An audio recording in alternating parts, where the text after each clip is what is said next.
Wages. Veg क्या होता है? प्राचीन काल में इसको यूज किया जाता था। सिंपल मशीन था जो कि लार्ज ब्लॉक को उठाने का काम आता था। ठीक है, ये जैसे ये वेज है, ठीक है, ये 100 kg का ब्लॉक को इधर हम धक्का दे रहे हैं तो ये ऊपर उठ रहा है। ठीक है,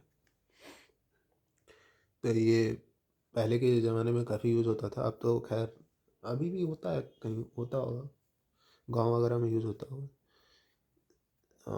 सिंपल मशीन है एक, बस और कुछ नहीं है।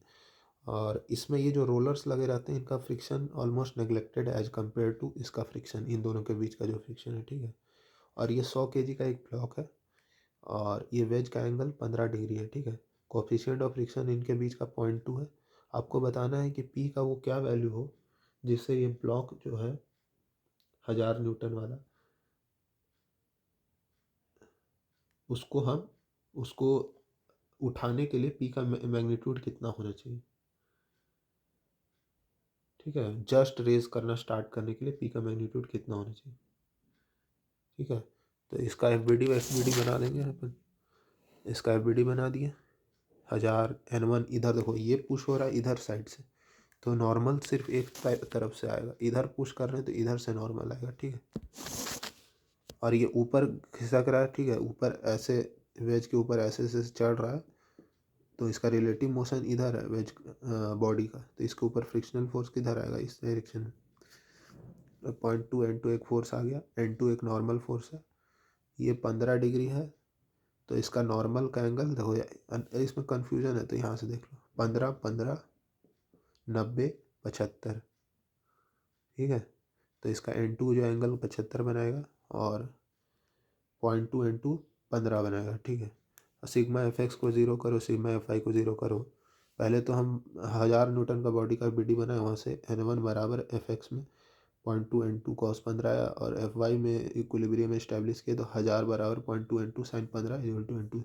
यहाँ से N2 निकल जाएगा, यहाँ से N1 भी निकल जाएगा, N1 N2 निकल गया। अब एफ बी डी और वेज पे आ जाएंगे। देखो ये इस पर फ्रिक्शन ऐसे लग रहा है, इस पे फ्रिक्शन कैसे लगेगा, इक्वल एंड अपोजिट। 0.2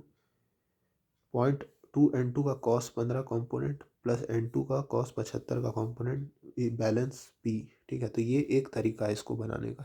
दूसरा तरीका है कि हम लोग क्या करते हैं कि इन दोनों फोर्सेस को अलग अलग कंसिडर करके इतना झमेला करने के बजाय हम इनका रिजल्टेंट ले लेते हैं आर, और रिजल्टेंट का एंगल वर्टिकल से कितना होता है, that is called as contact angle.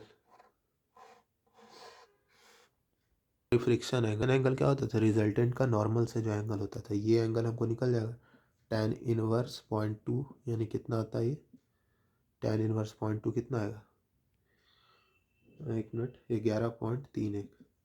ठीक है, तो हम अगर इसका एफ बी डी अब कंसिडर करें नया वाला, तो एक रिजल्टेंट फोर्स लग रहा है ऐसे, देखो उन दोनों का झमेला ही ख़त्म कर दिया रिजल्टेंट, 1000 न्यूटन। इसका एंगल वर्टिकल से कितना है, 11.31। सब फोर्सेस को यहाँ शिफ्ट कर देते हैं सेंटर पे, 1000 न्यूटन।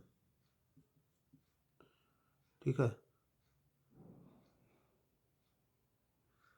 वर्टिकल से नहीं, ये नॉर्मल से इसका एंगल है। ठीक है, एक मिनट एक मिनट एक मिनट, नॉर्मल सीधा नहीं है, थोड़ा टिल्टेड है। ठीक है, ऐसे है नॉर्मल, ये एंगल नॉर्मल N2 से बना हुआ है। ठीक है, वर्टिकल से तो एंगल ये पूरा हो जाएगा। ठीक है, तो ये ठीक है, ये हमने गलती से नॉर्मल को वर्टिकल ले लिया था, नॉर्मल थोड़ा इंक्लाइंड है, सरफेस के इंक्लाइंड है। ठीक है, और वर्टिकल से ये एंगल कितना, ये एंगल 15 है, तो वर्टिकल का भी एंगल 15 ही होगा। ठीक है, सभी फोर्सेस को वहाँ शिफ्ट कर देने पे ये फोर्स रिजल्टेंट है इसका, और एक N1 फोर्स था ना। देखो लामीज थ्योरम अब लगाएंगे, लामीज में से किसी एक का मैग्नीट्यूड पता होना चाहिए। 1000 का पता है, 11.31 प्लस 15 करेंगे 26.31 आ जाएगा, 26.31। ठीक है, और ये एंगल कितना हो जाएगा जो भी होगा, तो अब यहाँ से देखो R2 साइन अपोजिट एंगल यानी sine 90, R2 sin 90 is equals to N1, नहीं, हजार एक मैग्नीट्यूड नोन होना चाहिए, 1000 ये एंगल, ठीक है। ये एंगल कितना होगा 26.31 प्लस 90, 116.31। यहाँ से R2 निकल जाएगा। अब R2 को जैसा का तैसा ट्रांसफ़र कर देंगे यहाँ पे वेज का FBD बनाने के समय।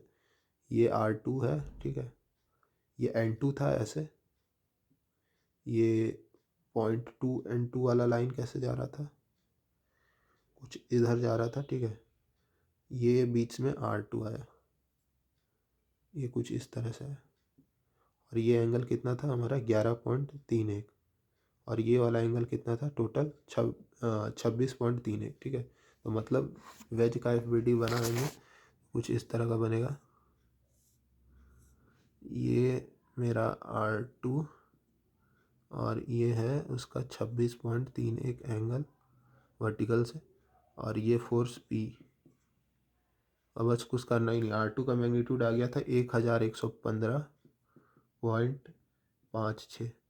इसका कॉस वाला component will balance P, 1115.56 cos, नहीं साइन वाला ना, क्योंकि कॉस तो इधर जाएगा, साइन 26.11 विल बैलेंस P। तो यहाँ से P का वैल्यू आ जाएगा 494.44। दोनों अप्रोच क्लियर है, जिससे भी आसान लगे बना लेना। मेरे को तो ये आसान लग रहा है ज़्यादा।